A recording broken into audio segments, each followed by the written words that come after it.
ಗುಬ್ಬಿ ತಾಲೂಕಿನ ಸಿಎಸ್ಪುರ ಹೋಬಳಿ ಅಂಕಳಕೊಪ್ಪ ಗ್ರಾಮದಲ್ಲಿ ಮಾಜಿ ಶಾಸಕ ಮಸಾಲಾ ಜಯರಾಮ್ ಪತ್ರಿಕಾಗೋಷ್ಠಿ ನಡೆಸಿ ಮಾತನಾಡಿದರು. 100 ವರ್ಷದಿಂದ 6-7 ತಲೆಮಾರು ಜನರು ಬದುಕು ಕಟ್ಟಿಕೊಂಡು ಅಂಕಳಕೊಪ್ಪ ಗ್ರಾಮಕ್ಕೆ ಏಕಾಏಕಿ ಆಗಮಿಸಿದ ತಾಲೂಕು ಆಡಳಿತ ಸರ್ವೆಯನ್ನು ನಡೆಸಿ ಸುಮಾರು 60 ಮನೆಗಳು ಗುಂಡುತೋಪು ಜಾಗ ಖಾಲಿ ಮಾಡಬೇಕೆಂದು ತಾಕೀತು ಮಾಡಿದ್ದಾರೆ. ಇದು ಅವೈಜ್ಞಾನಿಕ. ಸರ್ವೆ ಸ್ಕೆಚ್ ಹಿಡಿದು ಮುಗ್ಧ ಜನರನ್ನ ಹೆದರಿಸಿ ಮನೆ ಒಡೆಯಲು ಬಂದರೆ ಉಗ್ರ ಹೋರಾಟವನ್ನ ಮಾಡಲಾಗುತ್ತದೆ ಎಂದು ಮಸಾಲಾ ಜಯರಾಮ್ ಕಿಡಿಕಾರಿದರು.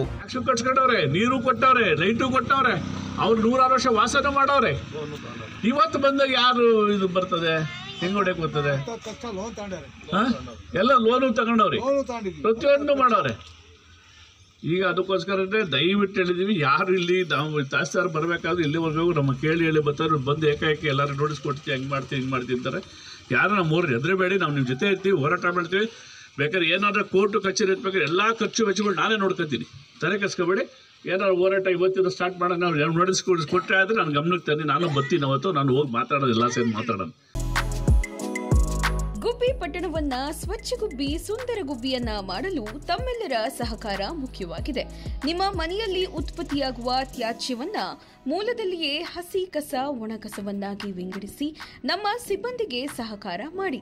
ಹಸಿ ಕಸವನ್ನ ಮನೆಯಲ್ಲಿ ತಾವು ಸಾವಯವ ಗೊಬ್ಬರವನ್ನಾಗಿ ಮಾಡಿ, ನಿಮ್ಮ ಮನೆಯಲ್ಲಿ ಉತ್ಪತ್ತಿಯಾಗುವ ಒಣ ಕಸವನ್ನ ನಮ್ಮ ವಾಹನಕ್ಕೆ ನೀಡಿ ಹಾಗೂ ಎಲ್ಲೆಂದರಲ್ಲಿ ಕಸವನ್ನ ಬಿಸಾಡದೆ ಗುಬ್ಬಿ ಪಟ್ಟಣವನ್ನ ಸ್ವಚ್ಛ ಹಾಗೂ ಸುಂದರ ಗುಬ್ಬಿಯನ್ನಾಗಿ ಮಾಡಲು ಸಹಕಾರ ನೀಡಬೇಕೆಂದು ಗುಬ್ಬಿ ಪಟ್ಟಣ ಪಂಚಾಯಿತಿಯಿಂದ ಕೋರಲಾಗಿದೆ.